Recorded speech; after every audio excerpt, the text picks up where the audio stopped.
So we'll take some questions from you all if you have some. But just to open us up, I do want to just talk a little bit generally about this topic of unity, especially in the time and place that we are in our nation. And the question I want to hear from you three about is, do you see this current climate that we are in as a threat or an opportunity for the church? And if so, why?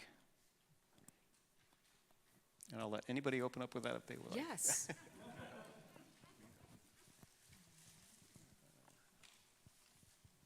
You should be on. Yeah. Yes. Yes. Yes. My answer is yes. Is it a threat or an opportunity? Yes. I asked. I think it's an opportunity. We're post-Christian, post-modern, post-COVID. We're in a culture that is going to be increasingly hostile towards the Christian worldview, and this has always been the best atmosphere for Christianity to thrive. And so some of the secondary, petty debates that we have are going to be really exposed in this environment because we're going to have to focus on the things that are most important. And the only way that we can partner with those outside of our own churches or our own tradition is to focus on what we have in common in Christ, and for that to be enough. And when our squabbles spill into that culture, we've lost the goodwill. We don't have goodwill to spare. And so I think it's a real opportunity for us to do our faith differently. I agree with the yes. And to elaborate a little bit, we've essentially in our country as well over the last, I'd say 20 years, 15 years, we've had a meltdown in relational skills. Skills that were passed on through the social network, and many things have gone against that, like one after the other. The latest, of course, is social media. We've seen an actual hockey stick in young teen women depression exactly the date where social media took off. And so it's a threat, but it's also for the church, if the church is actually serious about training their people to love their enemies and all the skills that are required to love your enemies, we can actually be, I believe, a beacon in our culture. In 1992, when the Iron Curtain fell, and we didn't know if that was going to be the way of things or if it was for 3 months. So my husband and I were with a part of I went as a journalist, he went as a theologian. We were with medical doctors who went into Russia and Belarus. And having come out of atheism for 70 years, they had gone from post-Christian to pre-Christian. Mm-hmm. And people would begin a conversation with, I'm an atheist, and 20 minutes later, we're praying to receive Christ. And we're like, oh, so an atheist to you is not the same as atheists who actually thought about it and, confirmed the decision in America. It's that you've never been presented with anything else. Wow. And it was ripe for the gospel. And so in that way, I see it as an opportunity, and that post-Christian is the precursor to pre-Christian. And that gives me hope. Let me ask, and again, if anybody has a question, please just raise your hand and we'll get a microphone to you. More specifically, we're coming up to, and I'm just going to throw it out there, it's a hot button issue right now for all of us, a very divisive election. And what, if any, role should the church play in that, in helping people to shepherd through this time in our country?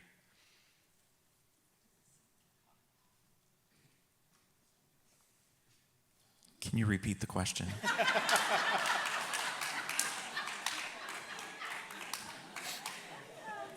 Do you want me to?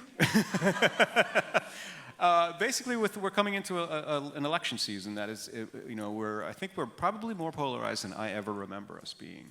And the church can get sucked into some of these issues. But I also am asking, how should we be responding? Maybe not as a church, but as Christians in this time in our country. Yeah, it's a highly divisive issue, obviously. I've pressured my church to lean in different directions. I'll just say, like from the research that I did, and I asked questions about politics, that especially in terms of evangelicals' attachment to the Republican Party, Here on the East Coast, it's less likely. It's in the South, it's about 50% of Christians identify strongly with the Republican Party. On the East Coast, it's more like 30 to 40%. And those who are older tend to identify with the Republican Party more than those who are younger.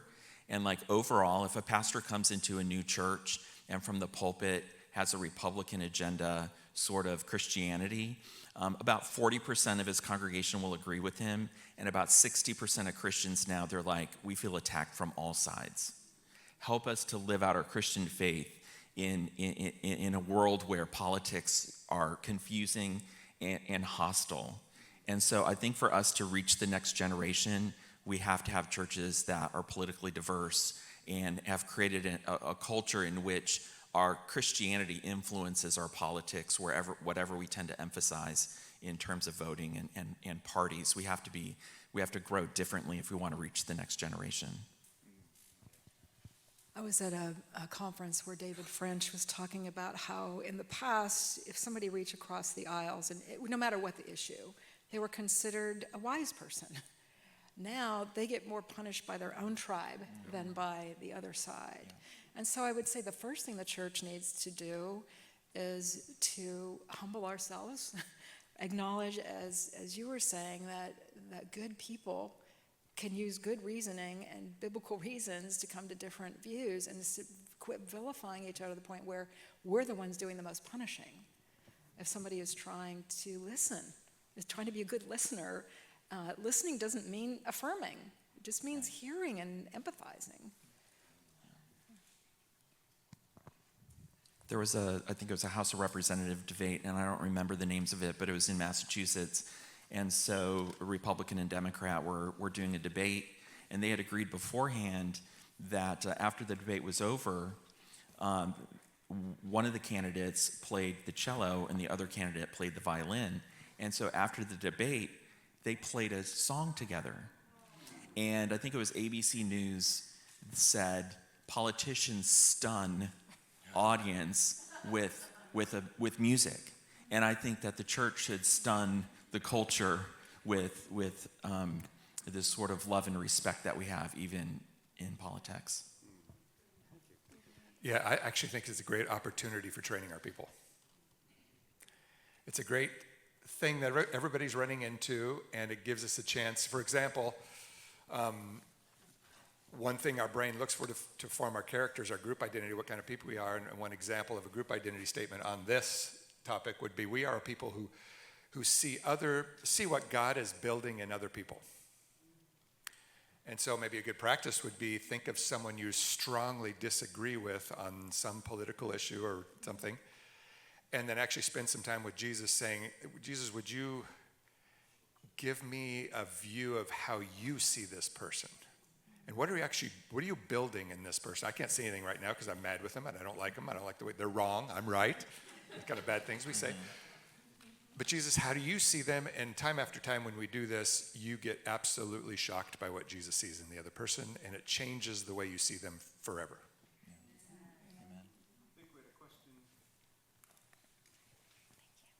My question is for Dr. Hendricks. Thank you very much for being here. I enjoyed your presentation. I called you Dr. Mr. Hendricks. Michael. Sorry. So what you were saying that our brains can be trained to recognize when we are in, like we're having our relational circuits blown, when we're in enemy mode. So can our brains then also be trained to discern that in other people so that then we can be more helpful in situations? And do you have exercises about that as well, training, becoming more discerning of that? Great question.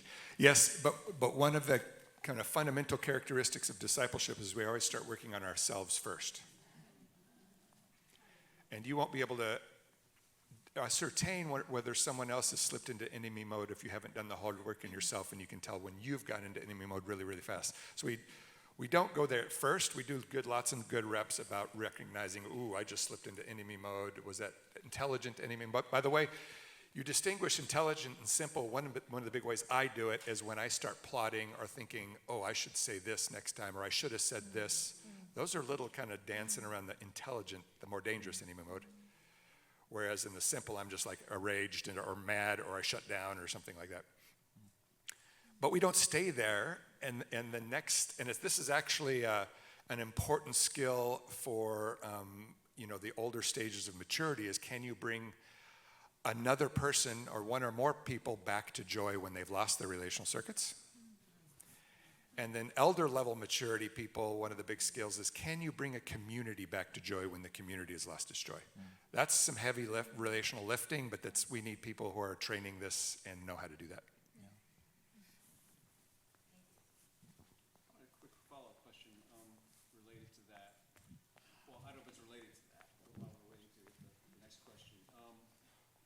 Social media, how does that affect our relationships in terms of the studies that you've done? And I'm just thinking about it's become such a space where it's easy to get into enemy mode. And I wonder if you have any thoughts about how do we handle our social media presence? Man, oh man. Jonathan Haidt has written good books and has very good presentations on a lot of the data. He's a sociologist, so he does a lot of the data collection on it. And he came up even with some tools for healthy tech norms, and he says no social media until after your junior year of high school. High school. Now, if you set that rule, you're going to have some teenagers that are not happy with you. What emotion is that? That's shame. So for parents to be able to set healthy tech norms, this is the thing that Professor Haidt doesn't talk about, is you need to have fairly good resilience in staying relational in shame if you're going to tell your kids you can't have social media until your junior year or past your junior year of high school. The other thing he says is do not let your kids go to bed with a cell phone. Collect the cell phones about 9 o'clock. Well, guess what? You're going to get facial, nonverbal cues telling you that I don't like you at all. And verbal clues, I might add. Right, and a lot of those are very verbal. And so we actually need to do work on ourselves for some emotional resilience, just to be able to stand firm, but also let them know I love you, and you will thank me when you're 27 years old. Another thing that social media is robbing us of is the important interaction, face-to-face interaction, joy-building interaction, which is largely face-to-face and not through a screen. And so we're draining our joy tanks down to nothing. And then we read social media, which makes us angry. And so it's just not a good place to live. What do we do exactly? I don't know, but we need to try things and then share when something works. Another question regarding the right brain, left brain differences and turning off our circuitry. And that was a great talk again. Really learned a lot, very valuable. How do you overlay the differences between men and women's brains on top of that type of model? I have my own thoughts about this, but I'm wondering what you would have to say. I'm not actually an expert in that particular topic, so I'm not going to speak on something I can't speak to well. I do know, however, that so we have stages of maturity. Our brain actually rewires itself after 4 years of age from the infant, and it brings you into the child level stage. And 4 to 14 is the child level stage. In the infant stage, it's mainly about receiving delight, receiving help with big emotions, receiving quieting, the mother, and it's largely the mother teaching the child how to quiet, how to build joy, and how to handle big emotions. In the childhood stage, 4 to 14, the main set of skills you learn from there is how do I take care of myself, and that's largely taught by the father. And so the bigger thing here is that children really do need mothers and fathers. And if we don't have mothers and fathers, it's very important for the single mother or the single father to get other men and women involved in some of these things. But there's different circuitry for that same reason. But the specifics, I'm honestly out of my league on that one. Hey, I'm a public school teacher, and I teach ESOL students, and there's a lot of the SEL movement, the social emotional learning, which sounds in line with what you're doing. I'm trying to figure out a way to emulate what you did today, but I can't say now focus on Jesus or God. So do you have a recommendation? And I would imagine that would help people in the public environment as well. Not just teachers, but like if you're in office and you're not supposed to talk about Jesus, but how do you pass along that stuff while you're in the building?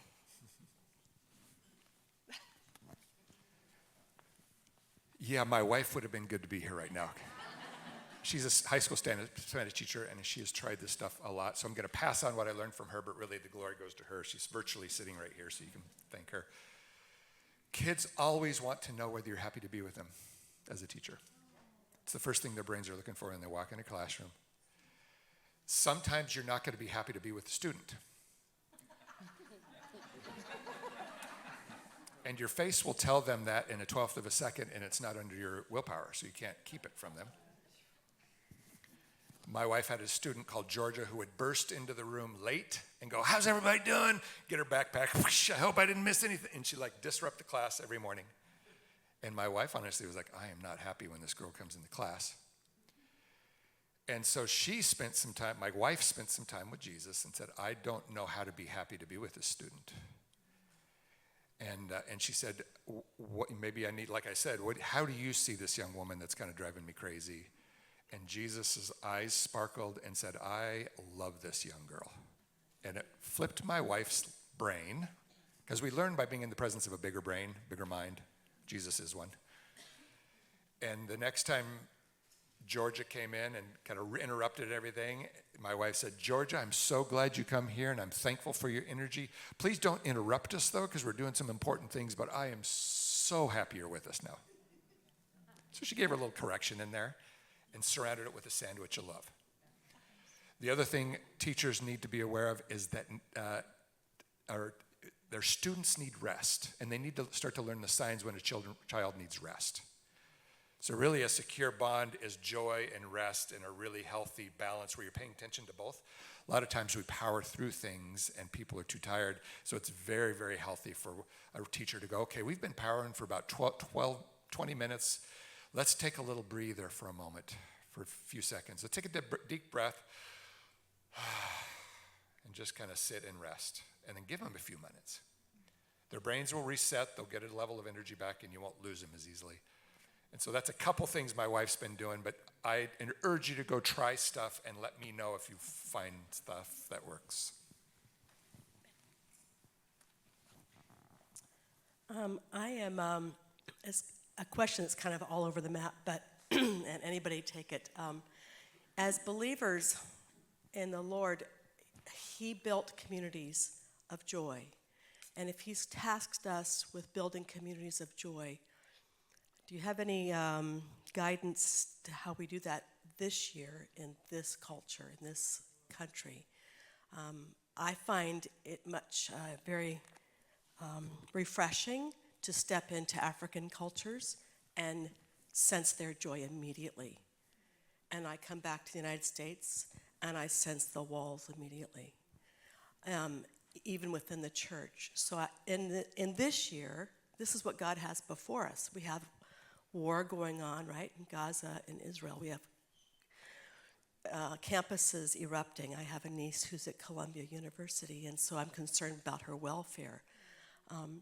Fortunately, we have the Olympics, which will bring a lot of us joy and relief, right?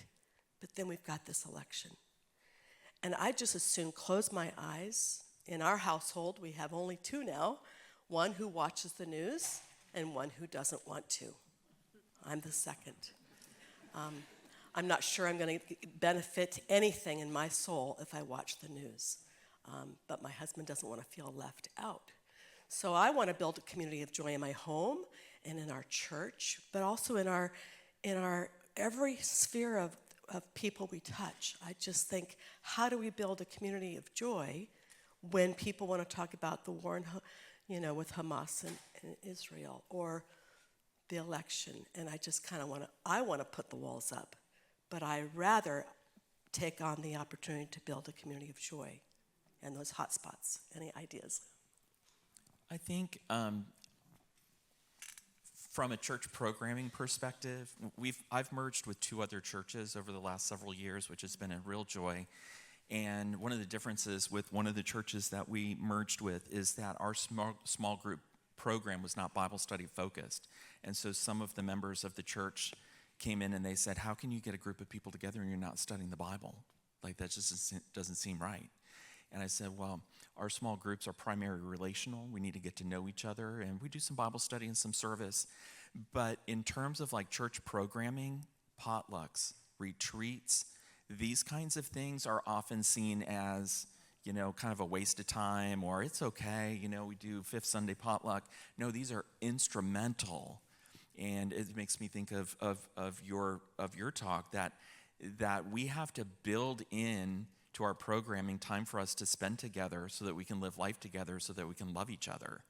And if we're only always doing, Bible studies and lectures and things like this, we become bobblehead Christians where we've got it all up here, but we don't have the joy of community. So we have to because we're so busy and we don't shop at the same stores, our kids don't go to the same school, we have to carve time out to create relationships that will result in joy.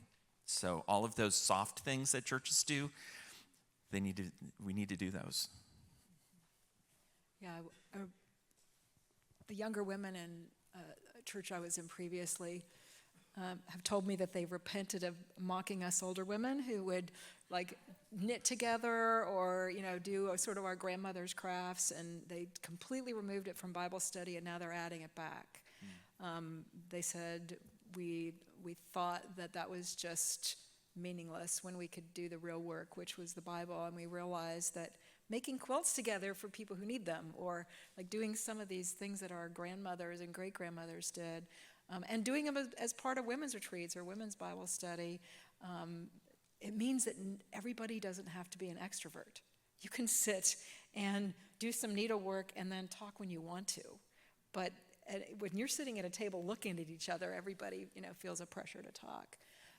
And so I just think, to reiterate what my brother here said, which is making space that isn't, we certainly need the Bible and we need better Bible literacy, but also making space to just be together and be doing things that might be meaningful, and bringing meals to each other and going to movies together, or going to a cafe together, and just knowing each other and loving each other. One other quick thing, is in general, from what we do and the things we're doing and training people in relational skills, it's general that women are far advanced than men. And so women need to be able to be fearless and free in the church to spread these relational skills. They need to be encouraged and given the open door, first of all, to do it, and that needs to be something that we actually highly esteem.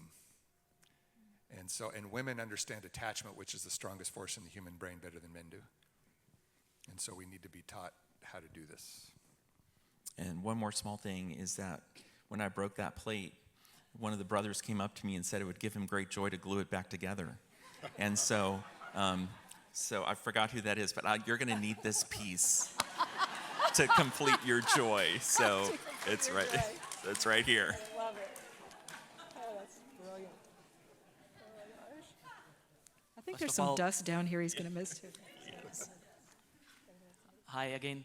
I'm sorry if I would bother because I have a lot of questions always. So I'm going to ask 2 questions, but first I will tell one little story from Saudi Arabia. And like Dr. Chill said, there was a meeting going on and it'd been raided by Muslim police in Saudi Arabia. So people there, they were trying to prey upon a woman who was paralyzed and she was on a chair.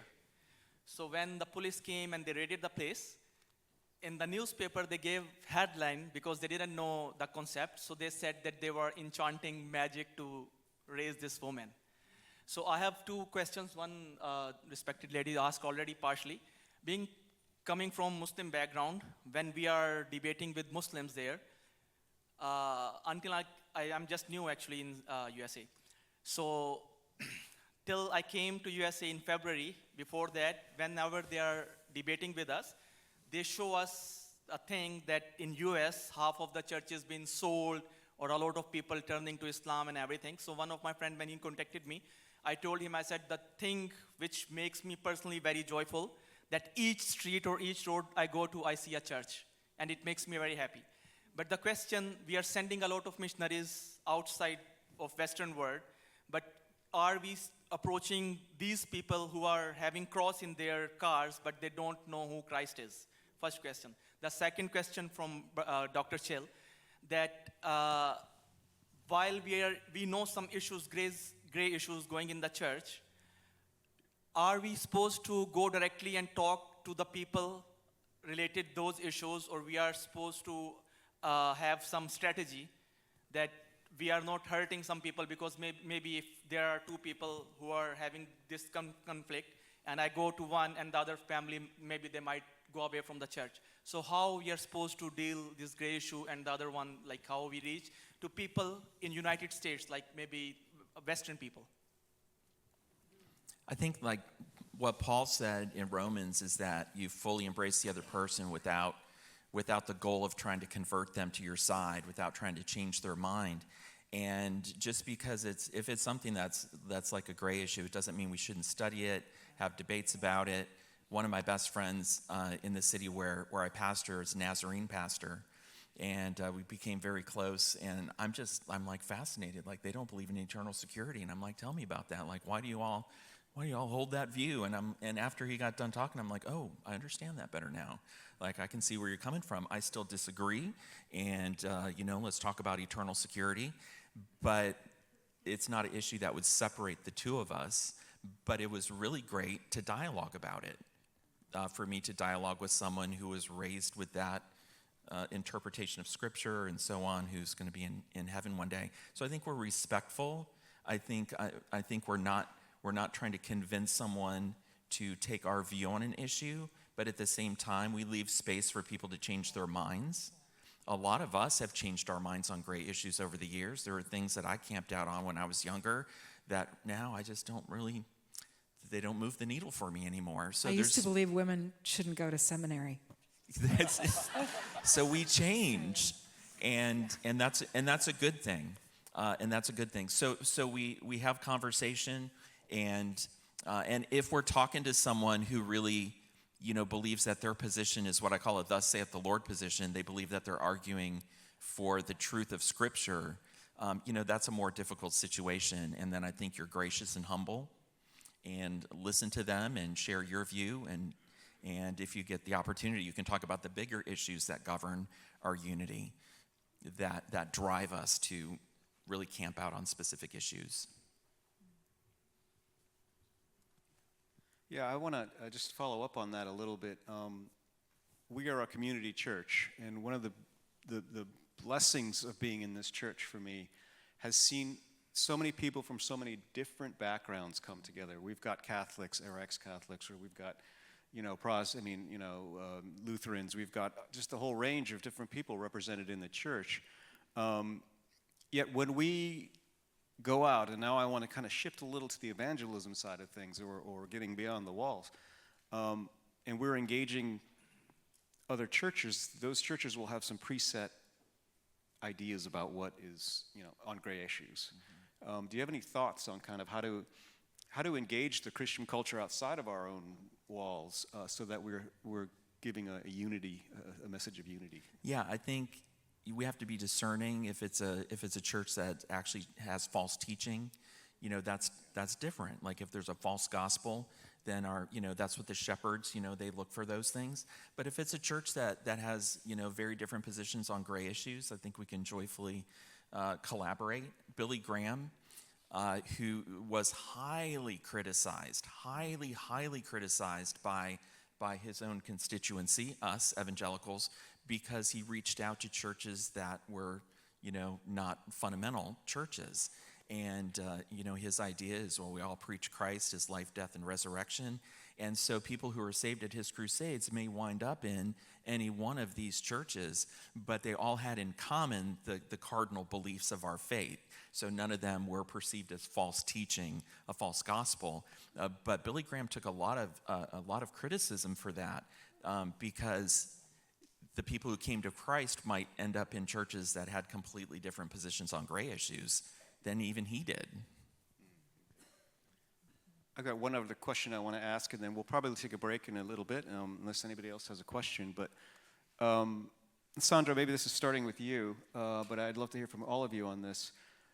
The concept of the next generations ask the question not what is true necessarily, but what is beautiful. What does that mean in your view? And where does truth then start to play a role, since obviously What places it have? That's it's a great important. question. So in one of the books I worked on as a compilation was a book called Sanctified Sexuality, where we had a whole bunch of different experts contributing in their area of expertise. Mark Yarhouse on trans issues, Wesley Hill on homosexuality. So my co-author and I didn't think that we ourselves were the experts, but we saw ourselves as curators because we had access to who the experts were. And one of our authors, who was talking about married sexuality, entered the chapter just talking about truth, and rules, and God's limits.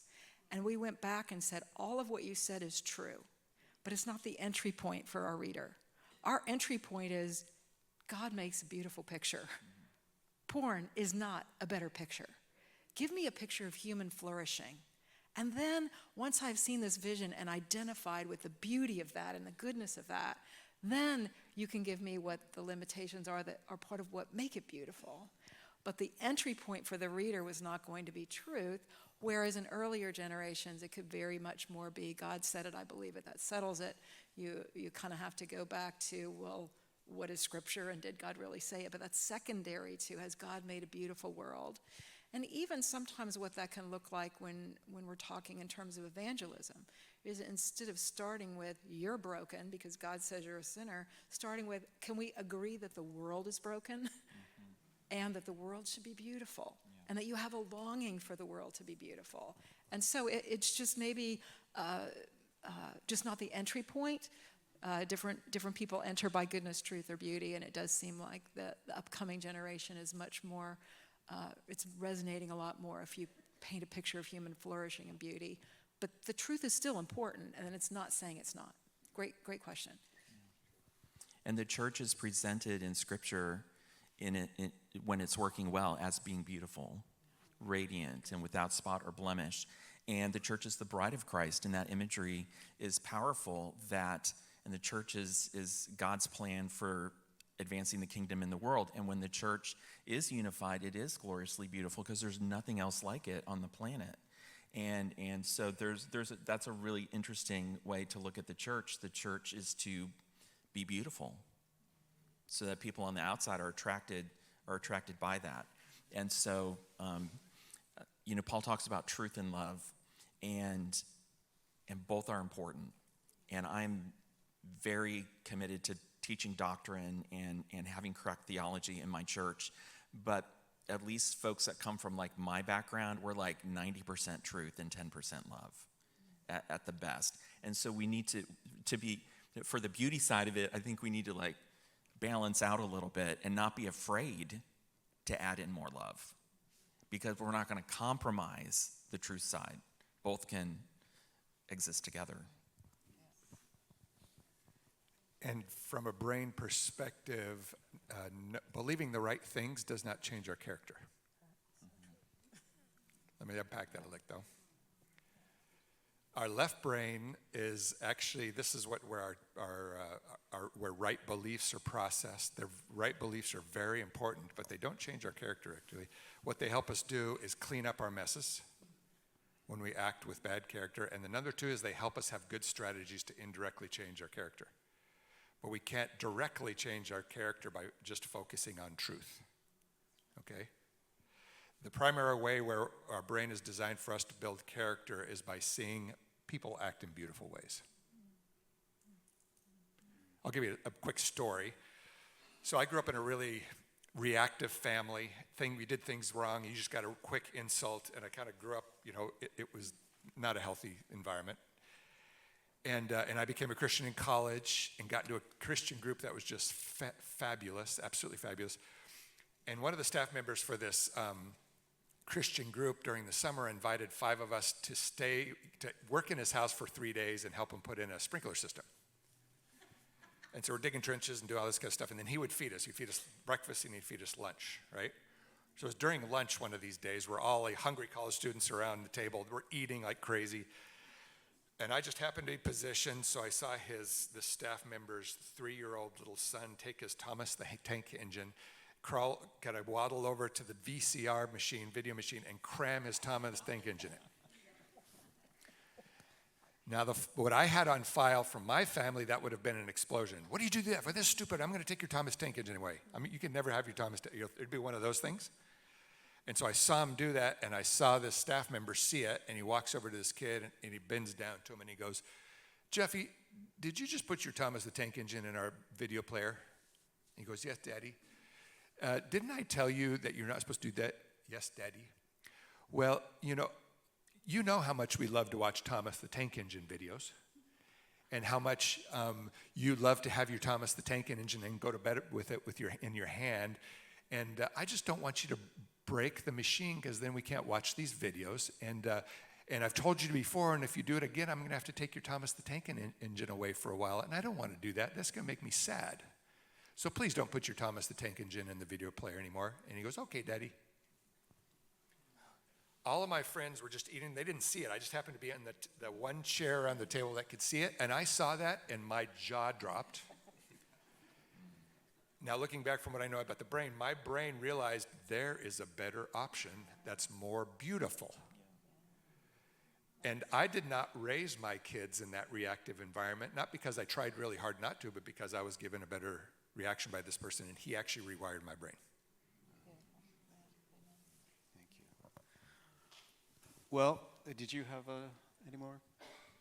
Because what I know is true may not be as beautiful as hungry people.